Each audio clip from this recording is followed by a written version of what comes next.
Assalamualaikum warahmatullahi wabarakatuh. Alhamdulillahirabbil alamin. Hari ini kita berjumpa lagi. Semoga kita semua selalu dalam lindungan Allah Subhanahu wa taala, sehat dan tanpa kekurangan apapun. Sebelum kita mulai kegiatan pembelajaran hari ini, kita berdoa dulu ya. Kita memohon kepada Allah Subhanahu wa taala agar diberi kemudahan dalam menuntut ilmu. Berdoa mulai. Selesai. Hari ini materi yang akan kita bahas tentang bahasa Indonesia adalah tentang kosakata baku. Kosakata baku adalah kata-kata yang sesuai dengan kaidah yang dibakukan, berupa pedoman ejaan, tata bahasa baku, dan kamus umum, baik secara penulisan maupun pengucapan. Yang artinya kosakata baku ini kosakata yang benar sesuai bahasa Indonesia ya. Saya berikan contoh. Nah, ini ada kata akte dan akta. Manakah kata ini yang benar sesuai bahasa Indonesia yang baik dan benar, atau penyempurnaan puebi ya. Itu penyempurnaan apa ya namanya? Saya kok lupa. Ya, pedoman umum ejaan bahasa Indonesia, PUEBI. P pedoman, U umum, E ejaan, B bahasa I Indonesia. Kalau dulu biasanya dikatakan EYD, ejaan yang disempurnakan. Sejak tahun 2015 diganti menjadi PUEBI ya, pedoman umum ejaan bahasa Indonesia. Akte ataukah akta?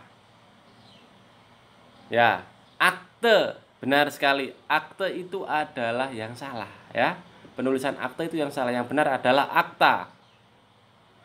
Jadi bisa kalian lihat pada akta kelahiran kamu. Biasanya orang-orang di sini menyebutkan akte kelahiran. Nah, itu dilihat, itu tulisannya bukan akte tetapi akta ya. Itu yang benar menurut bahasa Indonesia. Selanjutnya, masjid atau masjid. Mungkin karena kita terbiasa menggunakan bahasa Jawa, orang dulu mengatakan masjid, nang masjid ae ya. Itu karena kesalahan pengucapan saja. Yang benar adalah masjid, pakai A. Selanjutnya, manajer atau manajer. Ya, yang benar adalah manajer, itu penulisan yang benar ya. Kalau manajer itu pengucapan dan bukan menulisnya manajer. Karena kata manajer berasal dari bahasa Inggris manager ya, cara membacanya adalah manager. Jadi karena itu tadi ya, bahasa serapan, pengucapan, akhirnya banyak bahasa yang tidak baku. Selanjutnya, kadaluarsa atau kedaluarsa. Mana yang benar? Menurut bahasa Indonesia, kosakata baku yang benar adalah kedaluarsa. Kita sering mengatakan kadaluarsa atau kedaluarso bahasa Jawanya. Yang paling benar menurut Kamus Besar Bahasa Indonesia itu adalah kedaluarsa. Lanjut, kategori atau kategori. Yang benar adalah kategori. Survei atau survei, menggunakan Y atau I. Yang benar adalah menggunakan I. Orisinil atau orisinal, yang benar adalah orisinal. Orisinal itu asli. Afdol atau afdal, nah yang benar adalah afdal. Pak, biasanya menggunakan afdol itu secara pengucapan. Kalau secara tulisan itu yang benar adalah afdal. Cara membacanya afdol. Itu kalau tidak salah ingat berasal dari bahasa Arab itu ya. Diserap, bahasa Arab tersebut diserap ke dalam bahasa Indonesia, pengucapan terus ditulis, dibukukan. Yang benar adalah afdal. Lanjut, ini sebagai pemain sepak bola atau olahragawan, kata cedera atau cedera. Pasti bingung. Banyak yang mengatakan cedera, cedera. Cara mengucapkan cedera. Padahal yang paling benar adalah cedera, bukan cedera. Itu ya. Lanjut, setelah kosakata baku, setelah kita mengenal kosakata baku, lanjutnya adalah kalimat efektif. Apakah itu kalimat efektif? Kalimat yang disusun berdasarkan kaidah-kaidah yang berlaku. Itu artinya kaidah yang berlaku itu seperti apa? Harus memuat yang pertama, unsur-unsur penting yang harus dimiliki setiap kalimat. Dalam hal ini adalah subjek dan predikat. Ada subjek, ada predikat, ada objek, ada keterangan. Seperti itu ya. Yang kedua, memperhatikan ejaan yang disempurnakan atau puebi tadi ya. Yang ketiga, memiliki kata atau diksi yang tepat dalam sebuah kalimat. Dalam hal ini untuk nomor 3, katanya tidak ambigu atau memiliki makna ganda. Kita lihat contohnya. Yang pertama adalah Pak Syahrul memakan telur. Kita amati bahwa Pak Syahrul itu adalah sebuah subjek, memakan sebuah predikat, dan telur adalah sebuah objek. Predikat itu kegiatan, sedangkan objek itu adalah bendanya. Yang kedua, Pak Syahrul bermain sepak bola di lapangan. Pak Syahrul subjek, bermain sepak bola. Bermain sepak bola. Bermain predikat, sepak bolanya objek, di lapangan itu merupakan keterangan, di mana keterangan ini ada keterangan waktu, ada keterangan tempat. Di lapangan berarti itu menunjukkan keterangan tempat. Ingat, kita amati yang ini. Di lapangan ya. Kata di tidak digandeng dengan lapangan, karena di ini sebagai itu ya, di spasi lapangan. Setelah kata di, kalau menunjukkan tempat, itu penulisannya harus dipisah.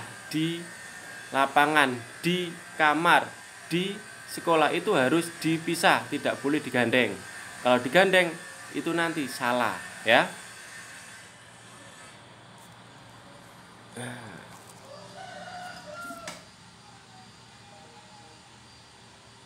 Selanjutnya yang nomor 3, bola sepak diambil oleh Pak Syahrul. Nah ini diambil. Kenapa Pak kok tidak dipisah? Karena di ini sebagai kata depan ya harus digandeng. Diambil oleh Pak Syahrul. Berbeda dengan yang atasnya tadi, karena di setelah kata di menunjukkan tempat, harus dipisah. Selanjutnya nomor 4, Pak Syahrul pergi ke Bandung menggunakan mobil. Nah, penggunaan kata ke dan di ini hampir sama ya. Kalau ke setelah kata ke adalah tempat, maka harus dipisah. Ke spasi Bandung, di spasi lapangan. Sedangkan diambil itu harus digandeng ya. Itu penulisan yang benar. Dan seperti yang tadi sudah sesuai dengan unsur-unsur yang harus dimiliki oleh kalimat efektif. Yang pertama ada subjek predikat, memperhatikan ejaan yang disempurnakan atau puebi, dan memiliki unsur kata diksi yang tepat, tidak ambigu, tidak memiliki banyak arti. Pak Syahrul pergi ke Bandung menggunakan mobil, ini sangat jelas ya. Berarti Pak Syahrul ini berangkat ke Bandungnya menggunakan mobil, tidak menggunakan sepeda. Lanjut, nah ini tugasnya ya. Kalian baca bacaan mengapa persatuan dan kesatuan penting untuk kesejahteraan umum. Nah, di buku paket sudah ada. Subtema 3, pembelajaran 4. Nah ini ya. Setelah itu kalian ini membuat peta pikiran, dalam bahasa kerennya itu mind map. Setelah membaca teks di atas, lengkapi peta pikiran berikut dengan menggunakan kalimat efektif dan kosakata baku ya. Nah ini judulnya. Membuat pertanyaan Pak, tidak membuat kalimat yang efektif. Nah ini Pak, kata apa, mengapa, siapa, di mana, kapan, dan bagaimana itu ya kalian gunakan membantu kalian untuk membuat kalimat efektif. Misalnya, apa judul cerita di atas? Nah, kalian tulis di sini. Terus misalnya kejadian apa? Kejadiannya apa? Kalian buat pertanyaan dulu lalu kalian jawab. Pertanyaannya enggak usah ditulis, enggak apa-apa. Yang penting ada ini ya. Kata tanya ini membantu kalian untuk membuat kalimat. Itu saja, dimengerti nggih? Nah, sebelum saya akhiri kegiatan pembelajaran hari ini, alangkah baiknya kita berdoa. Semoga apa yang kita lakukan hari ini selalu bermanfaat bagi kita semua. Amin. Doa dimulai. Selesai. Sebelum saya tutup, saya ingatkan kembali, yang pertama, kalian harus berada di rumah. Yang kedua, hindari kerumunan. Yang ketiga, selalu memakai masker ketika keluar rumah. Selanjutnya, sering mencuci tangan menggunakan sabun ya. Itu karena untuk menghindari penyakit yang lagi mewabah Indonesia kita ya, corona. Selamat pagi dan wassalamualaikum warahmatullahi wabarakatuh.